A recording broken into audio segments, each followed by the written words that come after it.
Videos आपने देख ली होंगी। देखो, जो पहले मैं लेक्चर्स रिकॉर्ड कर रहा था वो मैं पंजाबी में रिकॉर्ड कर रहा था, तो मेरे को काफ़ी कमेंट्स आए, काफ़ी ने बताया कि आपकी ऐसे रीच नहीं बढ़ पाएगी, कि आपको ज़्यादा लोग नहीं देख पाएंगे। तो आप प्लीज़ अपनी वीडियोस हिंदी में बनाना शुरू करो। तो देखो, मैं कंफर्टेबल हूँ, मैं पंजाबी भी बोल लेता हूँ, हिंदी में बोल लेता हूँ, पर जो आज से जो वीडियोज़ आएंगे वो हिंदी में आएंगी। तो पहले की जो 3 वीडियोस थी वो पंजाबी में थी, आज वाली जो नेक्स्ट आगे भी जितनी वीडियोस आएंगी वो हिंदी में आएंगी। तो देखो, हमने जो टॉपिक आज करना है उसका नाम क्या है, इलेक्ट्रोकेमिकल सीरीज। सबसे पहले हमें पता होना चाहिए कि इलेक्ट्रोकेमिकल सीरीज है क्या चीज़। इलेक्ट्रोकेमिकल सीरीज एक सीरीज है जिसमें हमने मेटल्स को और नॉन मेटल्स को अरेंज किया होता है in the increasing order of their standard reduction potential values. अब ये जो स्टैंडर्ड रिडक्शन पोटेंशियल वैल्यूज है वो कैलकुलेट कैसे हुई थी, with the help of she क्या था, स्टैंडर्ड हाइड्रोजन इलेक्ट्रोड। ये जो इलेक्ट्रोकेमिकल सीरीज है इनको लर्न करने की एक निमोनिक भी बनाई हुई है मैंने। तो वो निमोनिक क्या है, देखो, लेकर 12 सरदार का नाम मांगे अली मकान। लेकर 12 सरदार का नाम मांगे अली मकान। Lithium, potassium, barium, strontium, calcium, sodium, magnesium, aluminium, manganese. Next हमारे पास कौन से हैं बेटा, जानकर फेंके कार्ड को नीचे, सुन पंजाबी हूं। Zinc, chromium, iron, cadmium, cobalt, निकल, टिन, लेड, हाइड्रोजन। नेक्स्ट क्या है, क्यों आई आगे हो जा बाहर, पिटाई उधर करूंगा और फ्री में। कौन कौन से हैं इसमें, copper, iodine, silver, mercury, bromine, platinum, oxygen, chlorine, gold and fluorine. देखो बेटा, जो हमारी पहले एक एक्टिविटी सीरीज होती है जिसमें ओनली मेटल्स होते हैं, कैटरीना ने कार मांगी, अल्टोजन, फरारी, वो क्या है, ओनली हमारे पास मेटल्स है। इसमें हमारे पास क्या है बेटा, नॉन मेटल्स भी आते हैं, जैसे फ्लोरीन हो गया, आयोडीन हो गया, ब्रोमीन हो गया, ऑक्सीजन हो गया, क्लोरीन हो गया, हाइड्रोजन हो गया। तो इन सभी को क्या है मैंने अरेंज किया हुआ है in the increasing order of their standard reduction potential values. अब ये जो इलेक्ट्रोकेमिकल सीरीज है बेटे, इसकी कुछ ना कुछ एप्लीकेशंस होती हैं। अब देखते हैं हम उनकी applications. Applications of electrochemical series.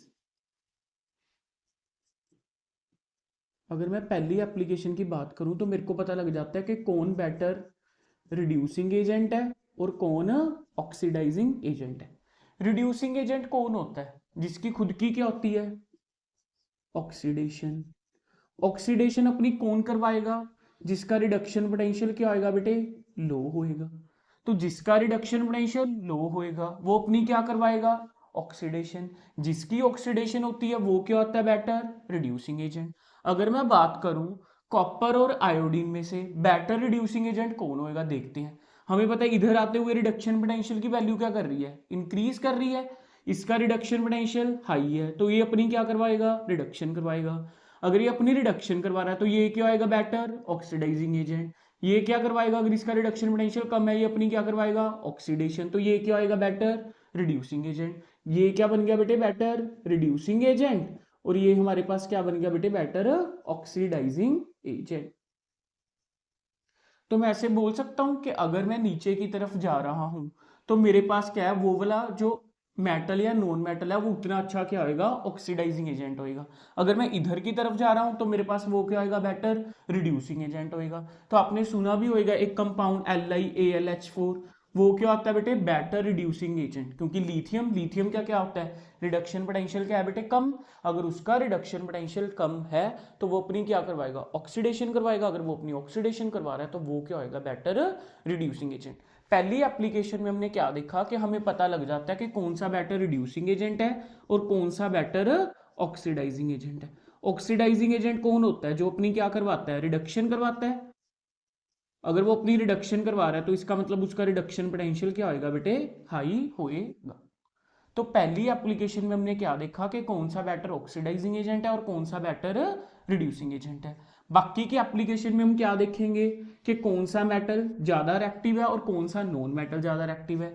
तो जो मेटल्स की रिएक्टिविटी है, किसकी रिएक्टिविटी, मेटल्स की रिएक्टिविटी। मेटल्स की जो रिएक्टिविटी है वो किस बात के ऊपर डिपेंड करती है, कि उसकी टेंडेंसी क्या है, इलेक्ट्रॉन को लॉस करने की, टेंडेंसी टू लॉस इलेक्ट्रॉन। कि वो अपना इलेक्ट्रॉन लॉस कर पा रहा है या नहीं, कितनी जल्दी लॉस कर पा रहा है। जो अपना इलेक्ट्रॉन जल्दी लॉस कर पा रहा है वो वाला मेटल क्या होता है, हमारे पास रिएक्टिव होता है।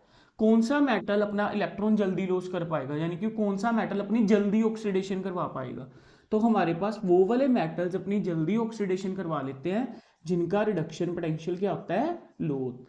तो वो वाले मेटल्स जिनका रिडक्शन पोटेंशियल लो है वो क्यों आएंगे, ज़्यादा रिएक्टिव। अब हमारे पास क्या है, लिथियम है, पोटाशियम है, रिडक्शन पोटेंशियल किसका लो है, लिथियम का है, तो लिथियम क्या हो गया बेटे मेरे पास ज्यादा रिएक्टिव मेटल हो गया।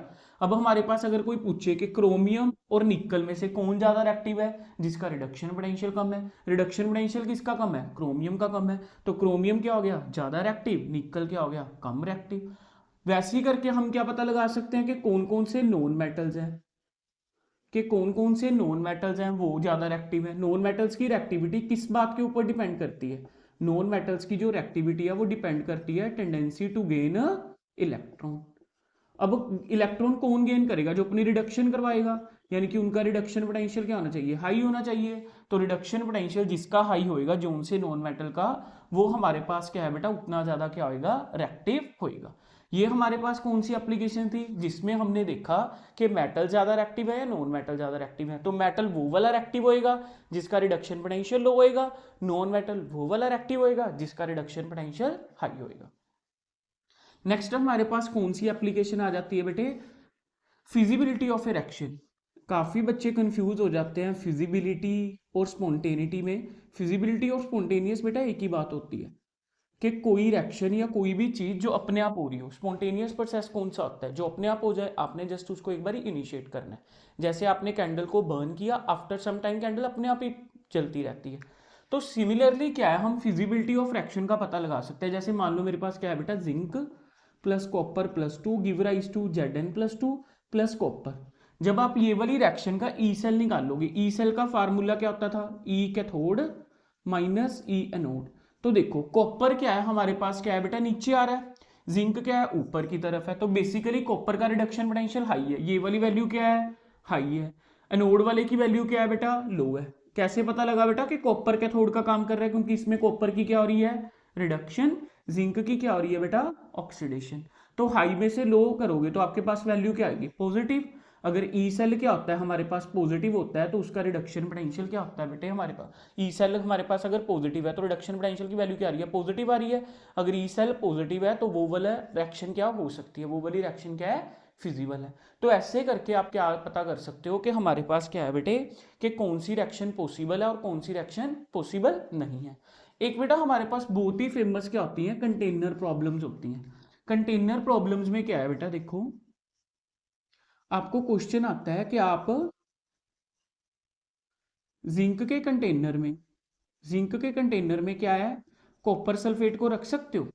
देखो अगर तो ये कंटेनर ही इसके साथ रिएक्ट कर गया तो बेसिकली क्या होगा, जिंक क्या करेगा, कॉपर को डिस्प्लेस कर सकता है, क्योंकि जो ऊपर की तरफ है वो हाईली रिएक्टिव है, ये नीचे वाले कम रिएक्टिव है, क्योंकि इसका रिडक्शन पोटेंशियल क्या है बेटे, कम। जिसका रिडक्शन पोटेंशियल कम होता है वो वाला मेटल ज्यादा रिएक्टिव है, तो वो जिंक को क्या करेगा, कॉपर सल्फेट में से डिस्प्लेस कर देगा। तो जिंक क्या करेगा, कॉपर को डिस्प्लेस कर देगा कॉपर सल्फेट में से। अगर जिंक ने कॉपर को डिस्प्लेस कर दिया, जिंक तो इधर आ गया, तो यहाँ पे क्या हो जाएगा, होल, तो सारा कॉपर सल्फेट क्या आ जाएगा, बाहर। तो आपने क्या देखना होता है बेटा, जो कंटेनर है वो कभी भी क्या होना चाहिए, लेस रिएक्टिव होना चाहिए। कंटेनर क्या है, लेस रिएक्टिव होएगा, तभी तो आप वो वाली चीज को उसमें स्टोर कर सकते हो। अगर आपका कंटेनर वाला मेटल ही ज्यादा रिएक्टिव हो गया तो आपके पास रिएक्शन हो जाएगी, तो आपके पास क्या है बेटा, फिर आप उसको, जैसे जिंक के कंटेनर में आप कॉपर सल्फेट को नहीं रख सकते। अगर यही चीज ऐसे होती, जिंक सल्फेट को आप कॉपर के कंटेनर में रख सकते हो, हाँ जी रख सकते हो। क्यों, क्योंकि अब जो कंटेनर है वो अब हमारे पास जिस मेटल का बना हुआ है वो कम रिएक्टिव है। ऐसे करके आप कंटेनर प्रॉब्लम्स कर सकते हो कि आपका जो कंटेनर है वो क्या होना चाहिए, कम रिएक्टिव होना चाहिए। नेक्स्ट हमारे पास कौन सी प्रॉब्लम है कि कौन कौन से मेटल्स हमारे पास क्या है, एसिड के साथ रिएक्ट करके हाइड्रोजन गैस प्रोड्यूस करेंगे। वो वाले मेटल्स बेटा हमारे पास एसिड्स के साथ रिएक्ट करके हाइड्रोजन प्रोड्यूस करेंगे, वो वाले मेटल जो रिएक्टिविटी सीरीज में यानी कि इलेक्ट्रोकेमिकल सीरीज में हाइड्रोजन के ऊपर है। वो क्या करते हैं, जैसे जिंक है, जिंक जब HCl के साथ रिएक्ट करेगा तो वो क्या बना लेगा बेटा, जिंक क्लोराइड प्लस हाइड्रोजन। ये ज्यादा रिएक्टिव है तो इसने हाइड्रोजन को क्या कर दिया, डिस्प्लेस कर दिया, यानी कि ये अपनी क्या करवा रहा है, ऑक्सीडेशन। तो ये क्या कर रहा है, हाइड्रोजन को क्या कर रहा है, रिड्यूस कर पा रहा है। सिमिलरली अगर बेटा मेरे पास क्या होता, प्लेटिनम होता या सिल्वर होता या मरकरी होता, अगर ये मेरे पास एसिड के साथ रिएक्ट करते तो इनकी इतनी कैपेसिटी नहीं है कि ये हमारे पास क्या है, हाइड्रोजन गैस क्या है बेटा बना सके। तो ये वाली जो वीडियो थी इसमें हमने क्या देखा बेसिकली कि इलेक्ट्रोकेमिकल सीरीज कैसी है, उनको लर्न कैसे करना है, उसकी एप्लीकेशंस क्या है। ये वाली एप्लीकेशंस बेटा काफ़ी इंपॉर्टेंट है, तो आपने एक बार ये वीडियो को अच्छे से देखना है। जिसने वीडियो यहाँ तक देखी है वो प्लीज़ कमेंट करना मोमोज, तो मेरे को पता लग जाएगा कि आपने वीडियो पूरी देखी है। अगर आपका कोई डाउट होएगा तो आप कमेंट सेक्शन में क्या है बेटा मेरे से पूछ सकते हो। तो please show your support, subscribe our channel. Thank you.